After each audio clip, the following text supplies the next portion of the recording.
Praise the lord. దేవునికి మహిమ కలుగును గాక. ప్రభు నామంలో మీ అందరికీ వందనాలు. అందరు బాగున్నారండి? మీరందరూ బాగున్నారని మేము విశ్వసిస్తున్నాం. ప్రతిదినం మీ కొరకు ప్రార్థన చేస్తున్నాం. ఈ సమయంలో దేవుని వాక్యం వినడానికి మనమందరం మన హృదయాలను సిద్ధపరచుకుందాం. షకీనా మినిస్ట్రీ సంఘ కాపరి పాస్టర్ జి విజయ్ కుమార్ గారు ఈ సమయంలో మనకు వాక్య సందేశాన్ని అందిస్తారు. మనమందరం ప్రార్థనాపూర్వకంగా ఏకీభవించి దేవుని దీవెనలు పొందుదాము.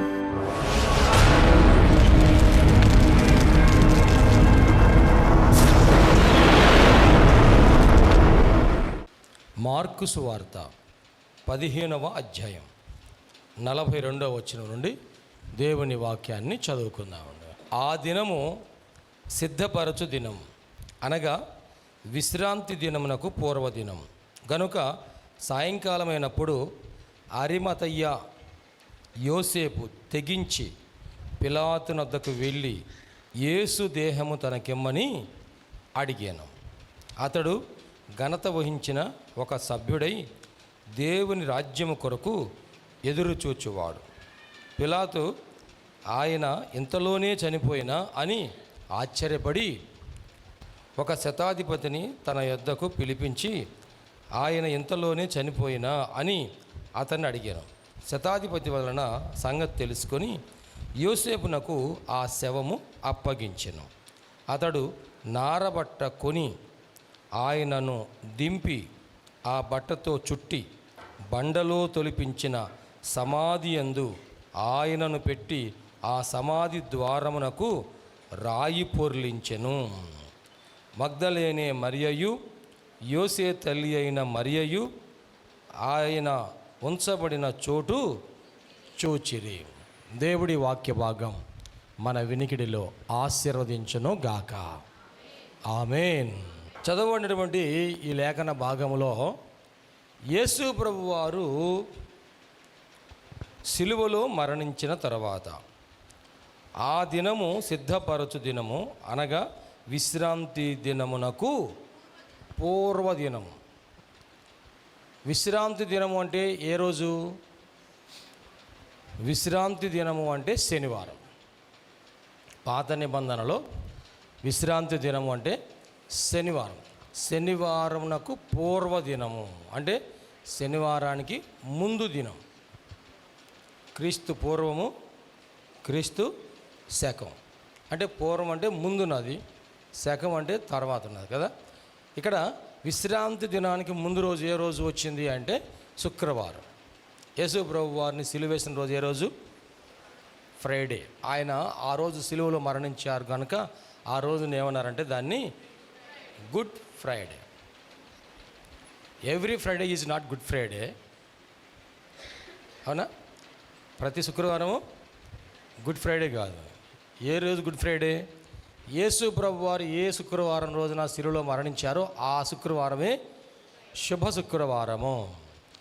అయితే ఇక్కడ ఏం జరిగిందంటే ఆ దినము సాయంకాలమైనప్పుడు అని రాయబడి, జాగ్రత్తగా వినండి. సాయంకాలమున పస్కా గొర్రెపిల్లను ఎప్పుడు వధించాలి? 14వ రోజు. ఆ నెల సంవత్సరంలో మొదటి నెల 10వ తారీఖున 10వ దినమున ఆ నెల దశమి నాడు అంటే 10వ రోజున మీరు నిర్దోషమైన గొర్రెపిల్లను తీసుకొని 14వ రోజున దానిని ఏం చేయాలంట? సాయంకాలమున దానిని వధించాలి. ఇప్పుడు యేసు ప్రభు వారు సిలువలో ఎప్పుడు మరణించారు? సాయంకాలం, ఇంచుమించు సాయంకాలం. ఉదయము 9 గంటలకు సిలువ మీద మేకులతో కొట్టారు. ఉదయం 9 గంటల నుండి సాయంత్రం ఇంచుమించు 3 గంటల వరకు ఆయన సిలువలో వేలాడుతూ ఉన్నారు. మొన్న ఆదివారం చదువుకున్నాం. మధ్యాహ్నం 12 గంటల నుండి సాయంత్రం 3 గంటల వరకు ఆ దేశమందంతటా చీకటి కమ్మేను కదా. ఆ 3 గంటల సమయంలో యేసు ప్రభు వారు తండ్రిని ఆత్మను చేతికి అప్పగించుకొంచున్నారని ఆయన 7వ మాట పలికారు. సిలువలో యేసు ప్రభు వారు ఎన్ని మాటలు పలికారు? 7 మాటలు పలికారు. 7 సంపూర్ణతకు సూచనగా ఉంది. 7వ మాట పలికి ఆయన తన ప్రాణము విడిచెను అని రాయబడింది. సాయంకాలమందు అంటే ఆ రోజు సాయంకాలము అంటే అర్థం ఏంటంటే యూదులకు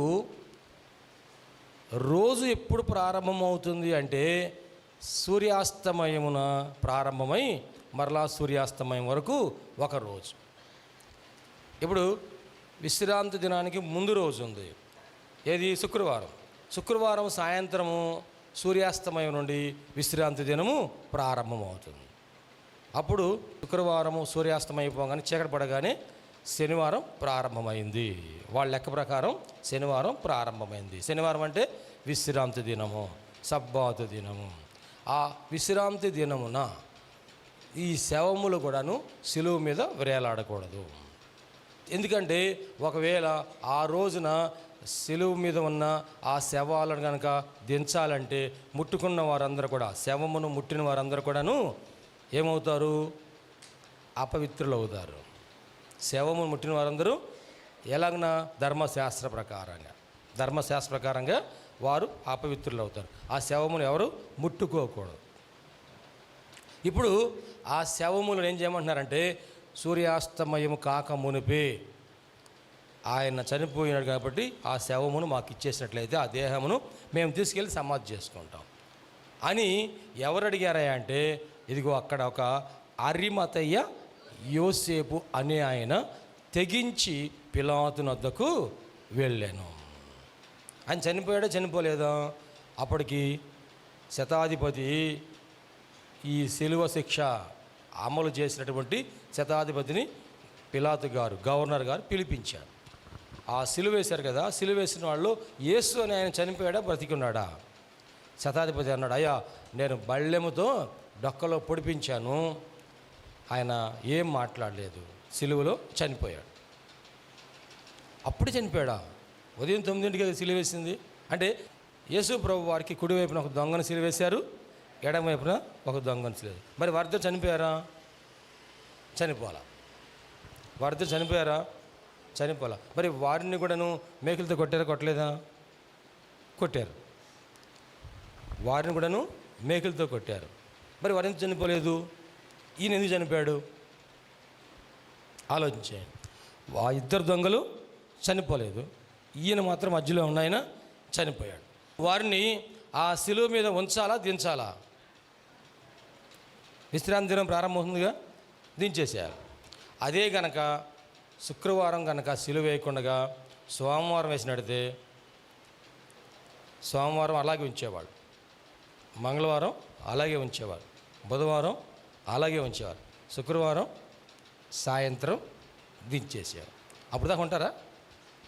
శిలువ మీద ఉంటారు అప్పుడు దాకా? ఈలోగా వాళ్ళు చనిపోతారు, ఆకాశ పక్షులు వచ్చి వారి మాంసాన్ని తినేస్తూ ఉంటాయి. శుక్రవారం చనిపోయారు కాబట్టి యేసుప్రభు వారు శిలువ మీద ఆయన దేహం లేకుండా సూర్యుడు అస్తమించక మునిపే ఆ దేహమును మేము తీసుకొని సమాధి చేస్తాము అన్నారు. మరి ఈ 20 దొంగలు ఉన్నారు కదా, వీరు బ్రతికున్నారా చనిపోయారంటే బ్రతికే ఉన్నారు. వారిని కూడా తీసేయాలి.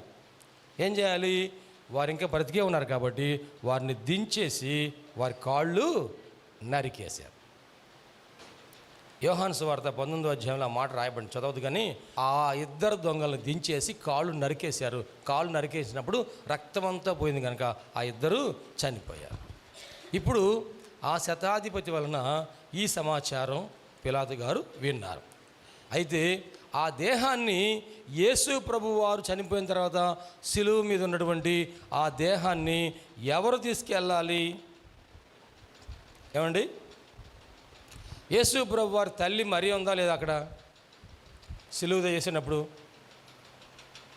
మరియమ్మ ఉందా లేదా? మీరు వాక్యంలో చూడవచ్చు. శిలువ వేసినప్పుడు ఎవరున్నారండి? మరియా. అక్కడ యేసు ప్రభు వారి దగ్గర 12 మంది శిష్యులలో ఎంతమంది ఉన్నారు? ఒక్కడే ఉన్నాడు. ఎవరు ఉన్నారు? అపోస్తలుడైన యోహాను ఆ శిలువ వేసినప్పుడు దగ్గర ఉన్నాడు. మరి కన్న తల్లి మరియ ఉంది. ఆయన వెంబడించినటువంటి శిష్యులు ఉన్నారు. ఎవరు? సహోదరులు ఎక్కువ మంది ఉన్నారు. మరి ఎవరన్నా ఆ దేహాన్ని తీసుకెళ్దాము అని తెగించి ముందుకి రాలేదు. ఎవరు వచ్చారంట? అరిమతయ యోసేపు. ఏం పేరు ఆయన పేరు? ఒకసారి గట్టిగా చెప్తారా? అరిమతయ్య యోసేపు. అంటే ఈ బైబిల్ గ్రంథంలో యోసేపులు చాలామంది ఉన్నారు, అవునా కదా? Yes sir no? పాత నిబంధనలో యోసేపు ఉన్నాడు, కొత్త నిబంధనలో మరియ భర్త పేరు యోసేపే కదా. ఇప్పుడు ఈయన అరిమతయ్య యోసేపు అని ఇక్కడ మనం లేఖనంలో చదువుతున్నాం. మార్కు సువార్త 15వ అధ్యాయం 42వ వచనం నుండి 47వ వచనం వరకు మనం మూలాంశము చదువుకున్నాం. అయితే గమనించండి, ఇక్కడ అరిమతయ్య యోసేపు అని ఆయనకి పేరు ఎలా వచ్చింది అంటే, ఆయన అరిమతయి అనే ప్రాంతానికి సంబంధించిన వాడు.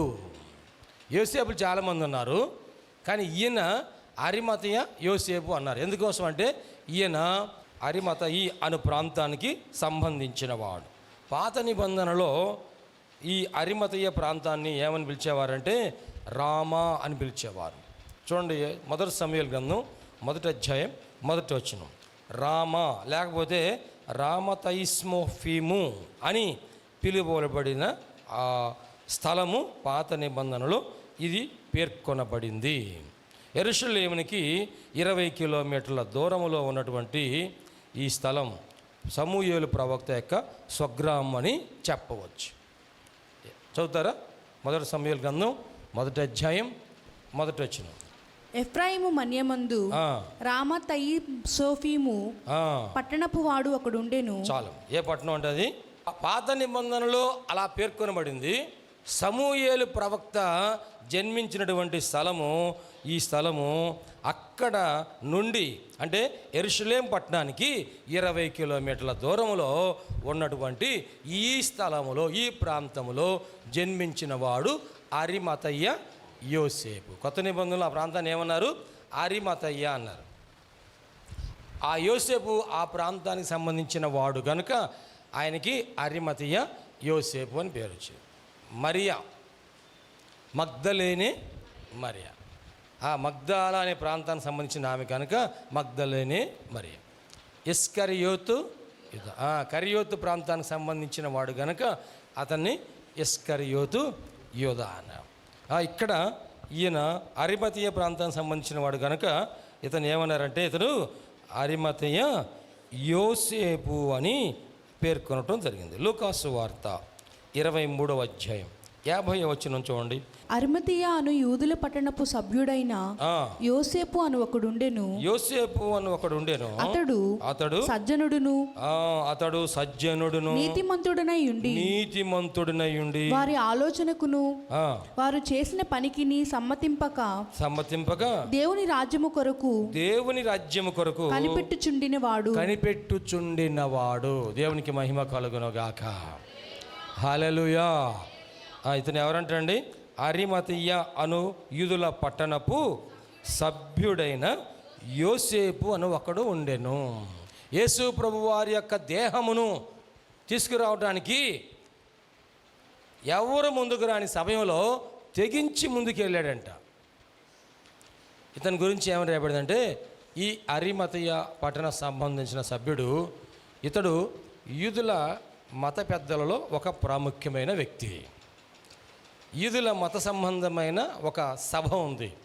ఆ సభ పేరు ఏమంటారంటే సన్హెడ్రిన్ సభ అంటారు. ఈ సభలో 70 మంది సభ్యులు ఉంటారు.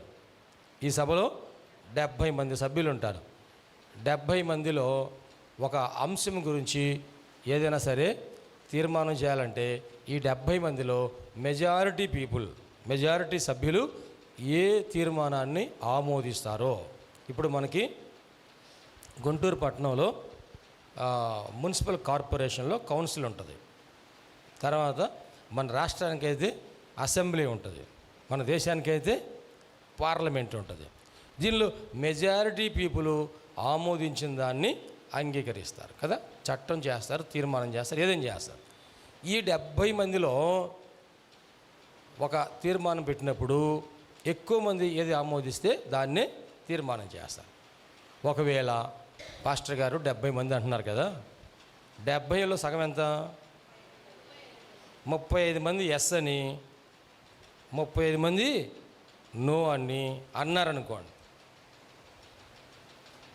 అప్పుడు ఏం చేయాలి? అర్థమైందా నా మాట? ఒక తీర్మానం పెట్టారు,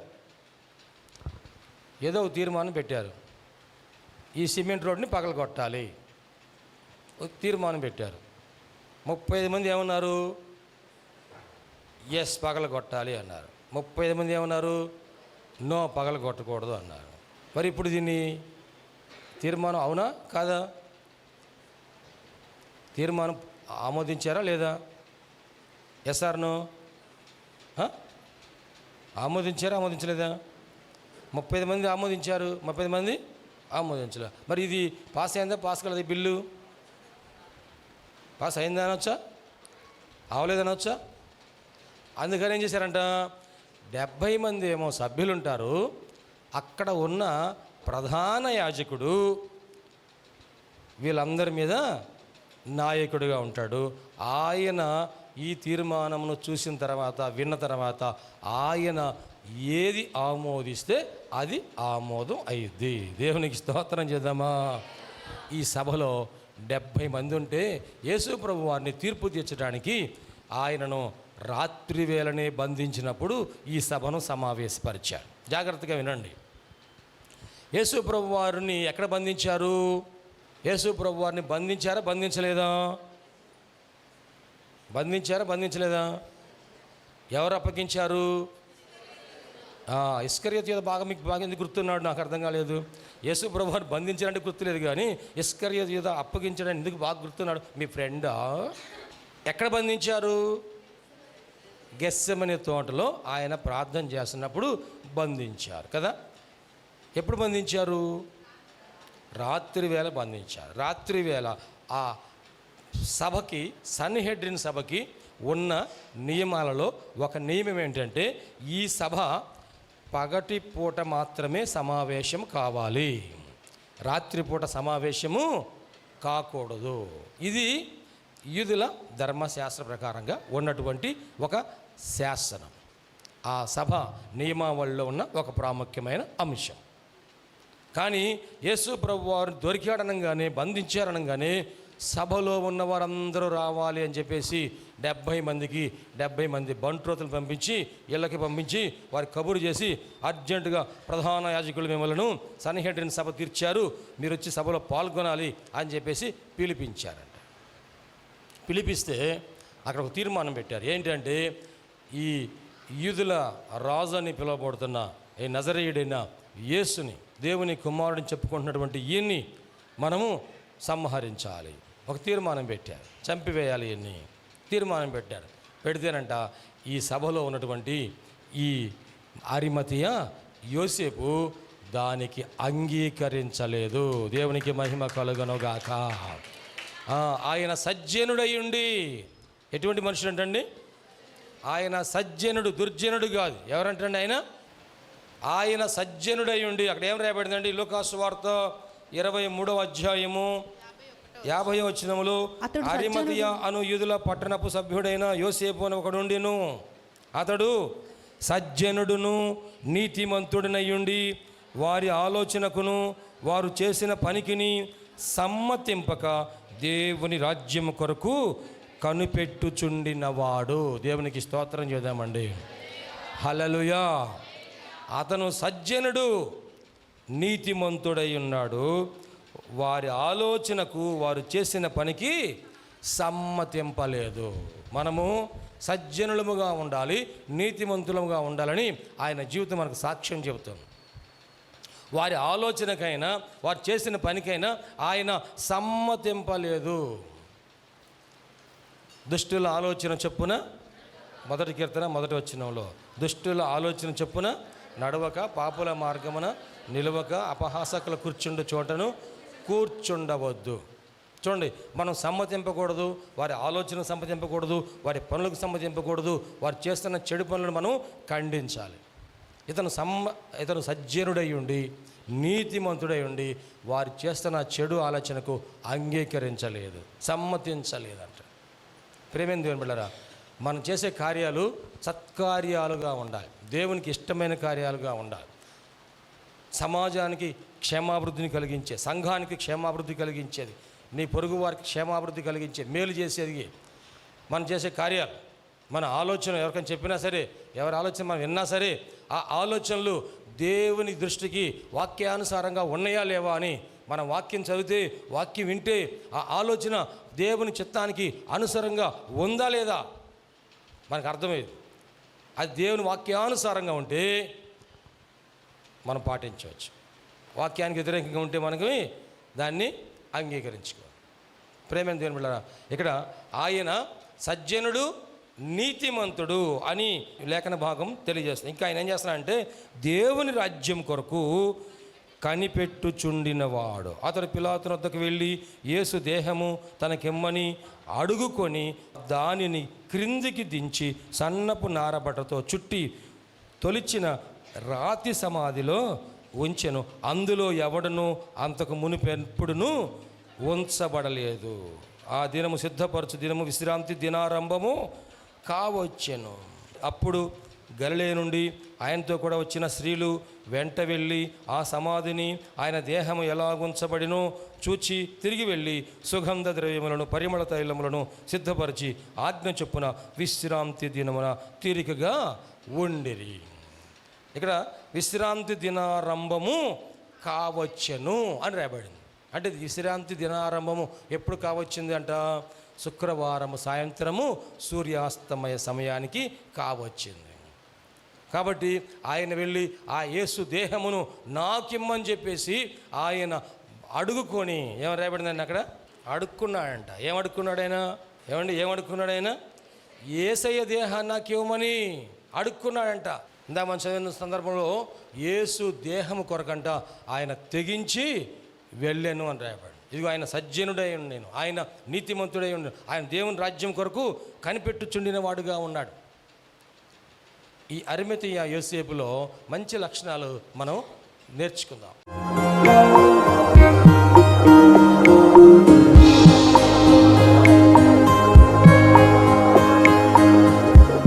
ప్రభునందు ప్రియ దేవుని బిడ్డలారా, ఎంతవరకు దేవుని వాక్యం విన్నందులకు ప్రభునామమున వందనాలు తెలియజేస్తున్నాం.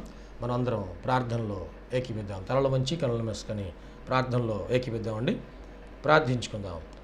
మహోన్నతుడైన దేవ, పరిశుద్ధుడైన మా ప్రభువా, నీ పరిశుద్ధమైన పాదములకు వందనాలు. ఇదిగో నాయన, ఈ వాక్యము ద్వారా మాతో మీరు మాట్లాడినందుకు వందనాలు ప్రభా. అవును, నువ్వు సజీవుడైన దేవుడు అయ్యా, మాట్లాడే దేవుడవు ప్రభా. ఈ వాక్యం మా హృదయంలో పదిలిపరుచుకుంటూ సహాయం చేయండి. సంపూర్ణమైన మారు మనసు మాకు దయచేయండి. పాప క్షమాపణ అనుభవం మాకు దయచేయండి. రక్షణ ఆనందం మాకు దయచేయండి ప్రభువా.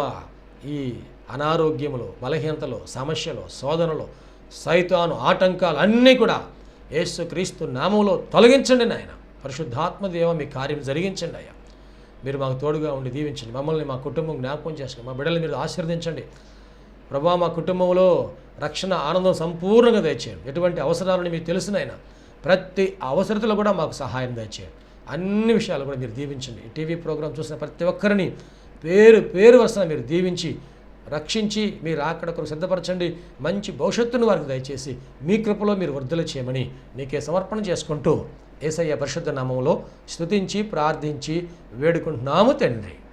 ఆమెన్. తండ్రి, కుమార, పరిశుద్ధాత్మ త్రియేక దేవుని దీవెన తోడుగా నడిపించను గాక. Amen, amen, amen. మీ అందరికీ ప్రభునామన వందనాలు. దేవుడు మిమ్మల్ని దీవించను గాక. ఆమెన్. ప్రభునందు ప్రియమైన సహోదరి సహోదరులందరికీ షకీనా ప్రార్థనా మందిరం తరపున హృదయపూర్వక వందనాలు తెలియజేస్తున్నాం. దేవుని కృప వలన 2012వ సంవత్సరంలో 350 గజముల స్థలంలో ఈ మందిరం నిర్మించుకోవడానికి ప్రభు కృపించారు. 2016వ సంవత్సరంలో నూతన స్థలం 180 గజముల స్థలం తీసుకోవడానికి ప్రభు సహాయం చేశారు. ఈ సమయంలో ఈ స్థలం అంతట్లో కూడాను మందిరం నిర్మించుకోవడానికి ప్రభు ఏర్పాటు చేసి ఉన్నారు కనుక ఈ మందిర నిర్మాణం, పాత మందిరం తీసివేసి నూతన మందిర నిర్మాణం కార్యక్రమం ప్రారంభించబడింది. నీ తేజస్సు, నీ ప్రభావం మీ స్థలంలో ఉంచండి ప్రభువా. మేమందరం కలిసి చేతులెత్తి ప్రార్థన చేస్తుండగా నీ మహిమ కార్యము ఈ స్థలంలో జరిగేటట్లు సహాయం చేసి దీవించండి.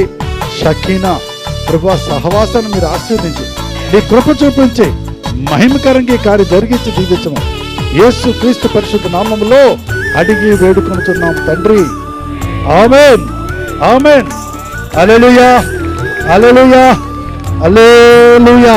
చేసి ఈ మందిర నిర్మాణం కొరకు మీరు అందరూ ప్రార్థన చేయాలని ప్రేరేపించబడిన వారందరూ కూడాను ఈ మందిర నిర్మాణంలో 106 అడుగుల పొడవు 45 అడుగుల వెడల్పు కలిగిన ఈ స్థలం అంతట్లో మందిర నిర్మాణం స్లాబ్ వేయటం జరుగుతుంది కనుక దయచేసి ప్రేరేపించబడిన వారందరూ కూడా మీ ఆర్థిక సహాయ సహకారాలు అందించి ప్రార్థించి మీరు దీవించబడాలని ప్రభునామన మనవి చేస్తున్నాం. ఈ స్క్రీన్ మీద చూపించబడుతున్న నంబర్కు మీరు ఫోన్పే కానీ గూగుల్ పే కానీ లేక మా అకౌంట్ నెంబర్కి మీరు కానుక పంపించి సహాయం చేయాల్సిందిగా కోరుతున్నాం. లేక మీరు ప్రత్యక్షంగా వచ్చి ఈ మందిర నిర్మాణ కార్యక్రమాన్ని చూసి మీరు కానుక అందించి దీవించబడాలని ప్రభునామన మనం చేస్తాం. ప్రభు మనందరి తోడుగా ఉండి ఆశీర్వదించును గాక. ఆమేన్.